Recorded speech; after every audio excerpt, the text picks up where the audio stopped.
All right, ladies and gentlemen, welcome to the Robert Greene Book Club.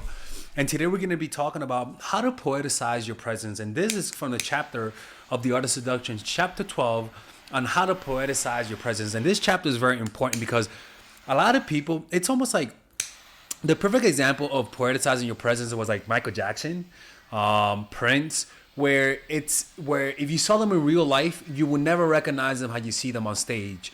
And we all are in front of the stage, and that's the stage of life. And unfortunately, a lot of us do not put a lot of attention on our presence. If you watch my older videos, you'll notice I didn't put a lot of on my presence. And unfortunately, it did affect my channel. And so we're going to talk about how to poeticize your presence in a romantic way, in a workplace type of way, in a political way. And this will give you such an advantage on creating first impressions, such an advantage on creating the right projection that you want the person to see you as, that it could almost make or break a seduction, okay? And if you guys want to become part of the Robert Greene Book Club, you guys can just go to my Patreon by clicking on the description down below, and there you get access to the full library of the Robert Greene videos. I've been doing this for about a few years now. So I don't know how many I have. I think I have a few dozen of Robert Greene videos that are like over an hour. So just go there, check it out. You know, you can check out all the content and then unsubscribe if you want. It's no big deal. Okay? So let's begin with this video. Essential to any success. There is no reversal. Details are essential to any successful seduction and cannot be ignored. All right, this is the chapter. Chapter 12. Poeticize your presence. Important things happen when your targets are alone. The slightest feeling of relief that you are not there, and it is all over. Familiarity and overexposure will cause this reaction. Remain elusive then, so that when you're away, they will yearn to see you again. What he just said about anytime there's relief when you're not around, that's not good. Holy freaking crap. I'm looking at the light. Holy crap, is that true? Looking at the light. I've had experiences. Anytime I had an experience where when the woman left, I breathed and said, thank God she's gone. She definitely overexposed herself. She definitely did things that made me feel suffocated with her presence. And a lot of times, in my opinion, when you give that impression to people, it's simply because you don't give people enough space. You might talk too much. You might demand too much attention, right? And that happens a lot. And so you're putting too much pressure on the person. Like I've dated women who would visit me, who I will fly them out. I don't care about flying women out, people. And they would come visit me, but they want to spend 24/7 with me. And me, I'm a nice person, okay? I have a tough time telling you, hey man, leave me the hell alone. Let me do something on my own. I do say it now more than before, but I'm a nice guy. And so I would internalize it and hold it in. I wouldn't tell her, but they would notice that I was a little bit colder with them, you know? And it was because they just weren't giving me space. If they were actually reading me, I'm not asking them to read my mind. I sound like a woman. But if they were actually reading me, they would sense that maybe I need some space. Everyone has an inner sensor, right? If you actually pay attention and stop thinking, you'll notice there's a bunch of sensations that you feel as a result of this person. If you actually pay attention, you'll start noticing a more detailed experience of different senses that arise as you talk to people. And sometimes you can even sense when your presence is too much and you need to pull away a little bit. We all have that because when we were children, people gave us a vibe about them. You know, children had vibes. They had visceral reactions to certain people. And we still have that ability. We just think too much and we don't rely on our prehistoric abilities to be able to sense people's presence. And will associate you only with pleasant thoughts. Occupy their minds by alternating an exciting presence with a cool distance, exuberant moments followed by calculated absences. Associate yourself with poetic images and objects so that when they think of you, they... So it's almost like they are... Oh my God, this is so good, honestly. So it's almost like you are... what do you call... What's that phrase? you're almost curating their experience with you, right? And what he said about associating yourself with different figures, for example, right? It's funny how that works, right? I've always been a Buddhist. I've always been spiritual, and I've always practiced Buddhism, to be honest with you. But it's not something that I tell people, right? It's not something that I advertise. It's not something that when I was younger, if you saw me, you wouldn't tell that I practice meditation, right? And so when people would meet me, they would judge me based on how I talked, and I talked in a very vulgar way, to be honest with you. But as soon as I started being more honest with people and telling people that I did Buddhism, and I would sometimes, I had a shirt with the Buddha. If you went to my apartment during that time, you saw like a picture of the Buddha. I swear to God, people actually started. It's not that they trusted me more, but they started treating me differently. They started coming to me with their problems more. They started, there's almost like I became that guy that you talk to when you had problems. Not like a simp type of way, but you know what I'm saying. And the funny thing is that the reason why is because they began associating me with the Buddha. Like they had that positive association, right? And you could do that by, for example, like Christians. How do you know someone's a Christian? And how do you know that you could relate to them on a Christian level? Sometimes they wear a cross. Sometimes they say certain things. But there are certain cues that you can send out into the world that will gain the trust of certain individuals automatically. Right? You can have there are certain visual cues, maybe certain hairstyles, right? Maybe certain tattoos, maybe certain ways of dressing that communicates to certain people that you belong to a certain tribe. Or even dressing in a way, for example, don't you ever wonder why all the cult leaders who say that they're Jesus dress like Jesus, right? They all have the long beard. And you ask yourself, why are people falling for that? Isn't that obvious that this dude is not Jesus? Well, the thing is that humans are visual creatures. And because we're visual creatures, the fact that you look like Jesus, humans cannot help but to project certain emotions they had for Jesus Christ onto that person that kind of looks like Jesus. It's like big, fat, white man with a beard that looked like Santa Claus. Like me, I had a therapist that looked like Santa Claus. Cause like Santa Claus was always like a nice little happy, chubby, warm figure that gives you gifts, right? And so those associations, projections, you could do that through the way that you dress, like I said. Like in other words, stereotypes, right? There are certain ways that people dress that you automatically associate things with them, positively or negatively. You get what I'm saying? All right, let's keep listening. Begin to see you through an idealized halo. The more you figure in their minds, the more they will envelop you in seductive fantasies. Feed these fantasies by subtle inconsistencies and changes in your behavior. Poetic presence or absence. So another part, because I just talked about symbolism, poeticizing your presence, right, is also enhancing your presence. And like he said, you can enhance your presence by just being absent and not over suffocating them with your presence. It's like when you see your lover every day and you think about what would happen if I just stopped seeing them for a week, right? Imagine your lover stopped seeing you for a week, right? It will hurt. But when you see them again, it's almost like you're seeing them with a fresh eye. Their presence will become poeticized simply because of absence. 1943, the Argentine military overthrew the government. A popular 48-year-old colonel, Juan Perón, was named Secretary of Labor and Social Affairs. Perón was a widower who had a fondness for young girls. At the time of his appointment, he was involved with a teenager, whom he introduced to one and all as his daughter. One evening, in January of 1944, John F. Kennedy presented himself as a figure of chivalry, noble, brave, charming. Pablo Picasso was not just a great painter with a thirst for young girls. He was the Minotaur of Greek legend, or the devilish trickster figure that is so seductive to women. These associations should not be made too early. They're only powerful once the target has begun to fall under your spell and is vulnerable to suggestion.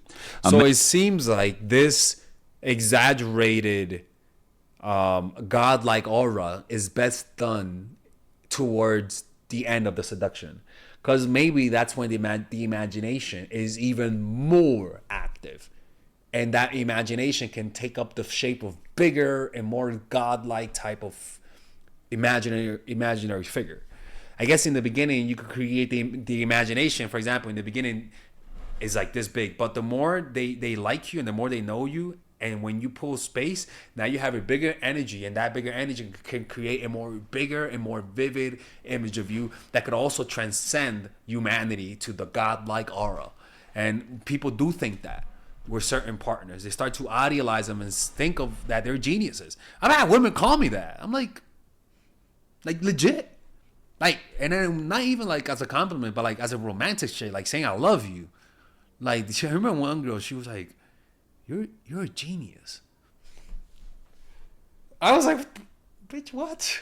I just, no. But I didn't say no, but I was like, thank you. But I felt weird in that, right? What he is saying is don't object to those types of projections. Let them think that, because it'll run wild in their minds. Man who had just met Cleopatra would have found the Aphrodite association ludicrous, but a person who is falling in love will believe almost anything. The trick is to associate your image with something mythic through the clothes you wear, the things you say, the places you go.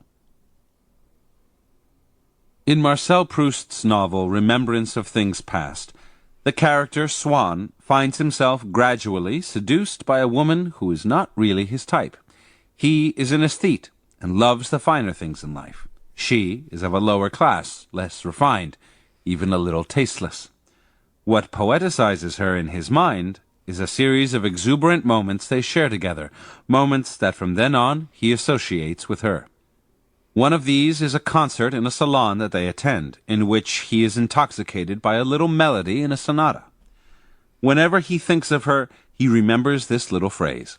Little gifts she has given him, objects she's touched or handled, begin to assume a life of their own. Any kind of heightened experience, artistic or spiritual, lingers in the mind much longer than normal experience. So, meditating with the person, even going to a meditation retreat, honestly, doing any psychedelics with the person, going on roller coaster rides with the person, experiencing a near-death experience with the person, or even you being the source of a heartbreak in a physical way where they're with you and you're breaking their heart, is also a source of that, and that creates a poeticization of you. You must find a way to share such moments with your targets, a concert, a play, a spiritual encounter, whatever it takes, so that they associate something elevated with you.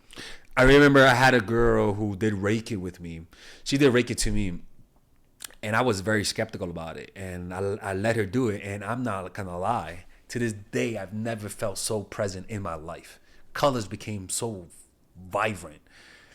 And when she finished, when I looked at her, yes, to this day there's an image that I see of her, and I see her in a calm way, like just calm, the sun hitting her, and it was almost like a strong presence. I never thought about it, but it happened after that experience, right? It was so intense, and so it's very true.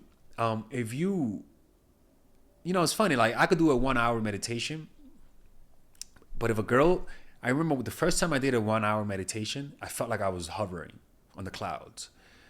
And it's funny, if I actually have a girl do a 1 hour meditation with me, she might experience the same thing. It's going to be really difficult, right? Because she never done it. But when she's done, she's going to feel a deep experience, and she's going to remember that and then associate me with it, right? It's just an example of that, of how that works. Shared moments of exuberance. And that's why elevated. That's why spiritual teachers have so much power over their pupils, and that's why you have to be careful if you teach spirituality, because there's a lot of sexual energy that could infiltrate itself like a Trojan horse through those channels. and that could actually hurt the person that you're trying to help. And that's why that sexual energy is not allowed there. And that's why it's so seductive. With you. Shared moments of exuberance have immense seductive pull. Also, any kind of object can be imbued with poetic resonance and sentimental associations, like a ring, as discussed in the last chapter. Like a ring. The gifts you give and other objects can become imbued with your presence.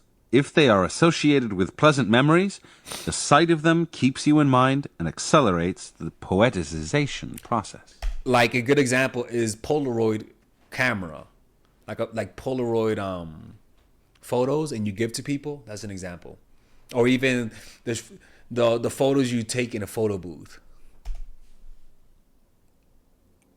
Although it is said that absence makes the heart grow fonder, an absence too early will prove deadly to the crystallization process.